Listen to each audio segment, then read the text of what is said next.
Hi everyone, I'm Ollie Matthews. This is the Narcissistic Resistance, and this resistance video is sponsored by contribution from Sarah. And here's her story. Hi Ollie, it's Sarah again. I have a few questions about things my mom used to do that I can't quite put together and why she did them. Most things I have figured out since I've been trying to rewrite my thinking about everything. And I will say the process is infuriating as I'm hardly realizing the truths behind her tactics. For example, my entire life she preached to me to never rely on a man ever. How it's the worst thing any woman could do. So I took this lesson and never relied on anyone. I was slightly confused because she relies on my dad to this day, but I never put much thought into it.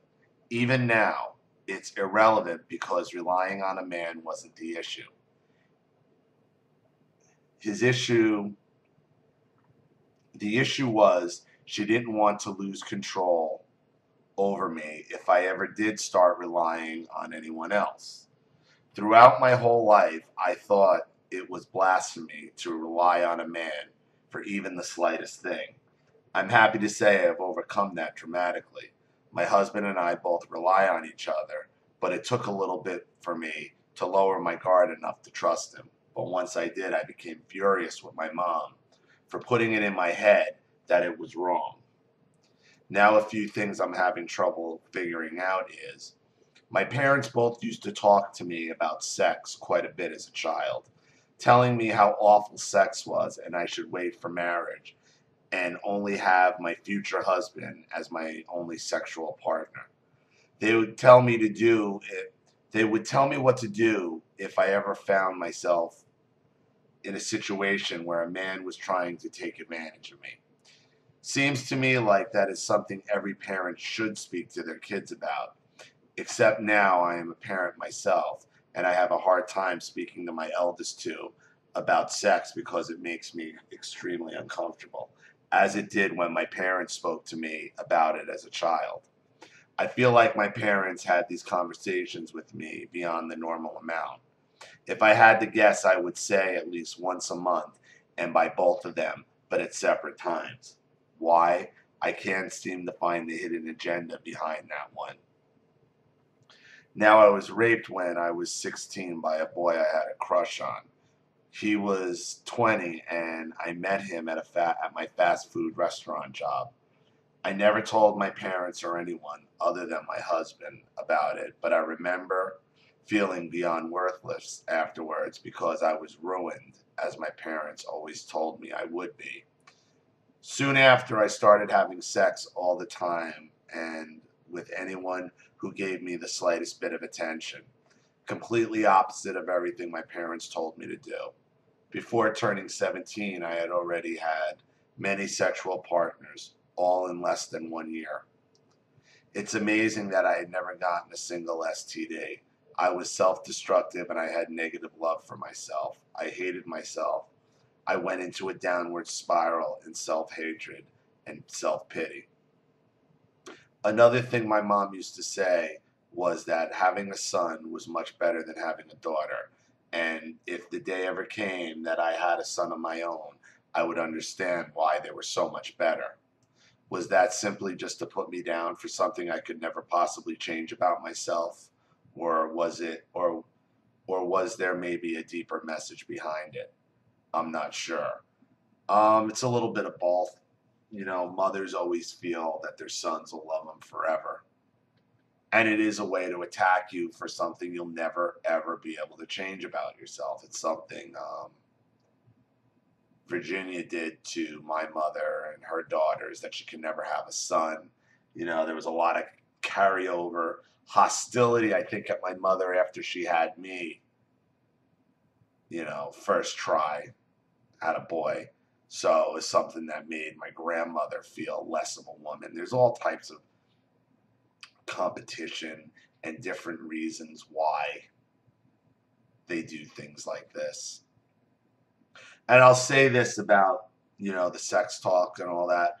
It is important for parents to talk to their kids to make sure, especially girls, that they don't end up in a bad situation. But if it's to the point where it's bothering you years down the road, then it got out of hand and inappropriate. And you have to ask why. And I would say over talking about it is what actually led you not to get raped, but it put you in fear of saying anything, that you were going to be blamed for it, and then put you down that path of promiscuity, trying to face your demon, face what hurt you, do the opposite of what your parents told you, because you couldn't speak out, because they made it so taboo that it was going to be your fault that it happened to begin with.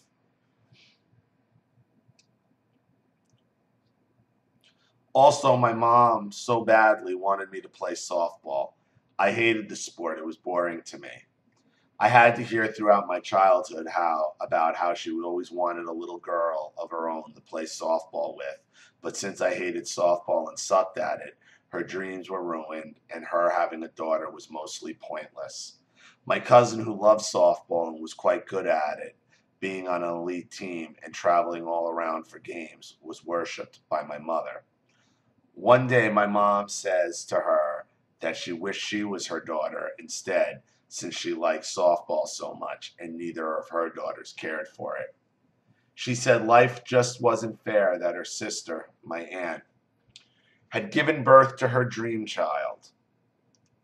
I'll say that was one of the most hurtful things she has ever said in my presence. Of course the things I was interested in went ignored. I loved the piano. My mom finally bought me a keyboard, but wouldn't give me lessons. So I would sit in my room and listen to the songs I liked and would teach myself how to play by memory. I never did learn how to read music. That lasted until my brother broke my keyboard stand and I had nowhere to put the keyboard to play with. I'll tell you what that's about.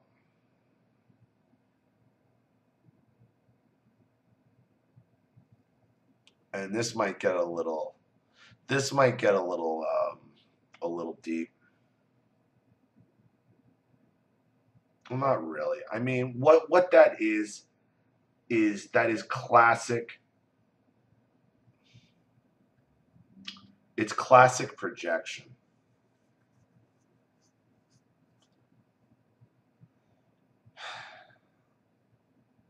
Look, our narcissistic parents are always looking to replace us with their dream child. I mean, that's pretty much what leads us down this path of why we put out, because we're always ready to be replaced. It's the same type of thinking of when you're bad, when your narcissistic mother or your narcissistic parent or your narcissist in general points out the bad behavior of other people and is in to say, see, I'm not that bad. See, I'm not that bad. See, I'm not that bad. Because they think you're always comparing them with other people's parents or other people's whatever their equivalent would be in your life, spouses, boyfriends, wives, girlfriend, whatever. That's what they think when that comes along. Why do they think that, and why is that projection? Because that's what they're always thinking about you. You're always replaceable. You can always be replaced by them. Always, always, always. So a lot of them, remember, the narcissist is always going to project their own beliefs and their own lack of morals onto you. Always, always, always. So whatever they're accusing you of and what is what they are thinking they would do.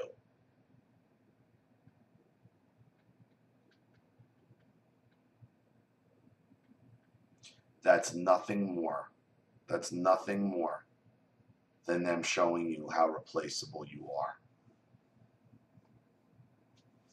The last thing I'm a bit confused on is my mom giving me $10,000 to put towards a car back in 2012. Oh, here it comes. I'm sure that's not coming to be. No, I'm sure that's not going to be used against you. If confused at the fact it hasn't been held over my head yet,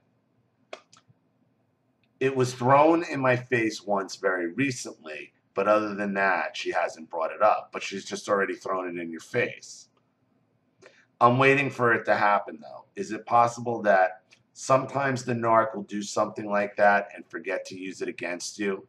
Or perhaps, no, no, no. She just hasn't needed to pull it out yet. She will. Or maybe she's waiting for the perfect moment. Who knows? Yeah, she's just waiting on that. She could pull that at 2012. 2012? That's nothing. That's nothing in narcissist time. 5 years? That's nothing. It's a blip. Narcissists can hold it 5 years. They can do that standing on their head with one hand. 5 years. Hold it. Come on. Come on, man. Shit. I've seen my mother and her sisters throw shit at each other from the 50s. From the 50s, they will pull shit out.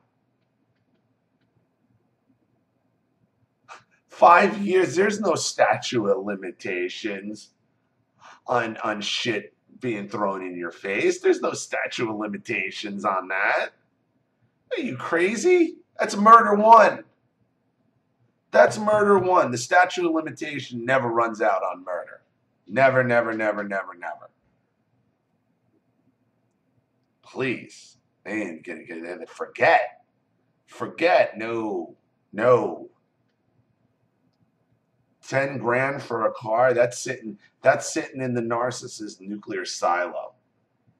That's on a long range ICBM, okay? Intercontinental ballistic missile, can hit anything. Can hit anything at any time, can be launched in 10 seconds notice. Have a shelf life of 100 years. That ain't going nowhere. That ain't going nowhere. The statute of limitations on the narcissist gifts are endless. So you can depend on that. You can count on that. So thank you again for your contribution, Sarah. Thank you, and thank you for another story, another update. I really appreciate it. Thank you to everybody watching. Please leave any opinions or advice in the comment section below. And again, if you want your story read on the channel, you have a topic you'd like me to cover, a narcissist you'd like to expose, or you'd like to set up a Skype, have a private phone call, have a private video made, a Facebook chat, or you just like to support the channel or sponsor a video for someone else, you know what to do with the PayPal and email links in the description box. And if you're still unsure, the final instructional video will pop up in the link at the end of this video. Please like and share this video wherever you can. Subscribe to my channel if you haven't. And be sure to click the subscription bell to be notified of all my video uploads. I'm Ollie Matthews. This has been the Narcissistic Resistance. Bye.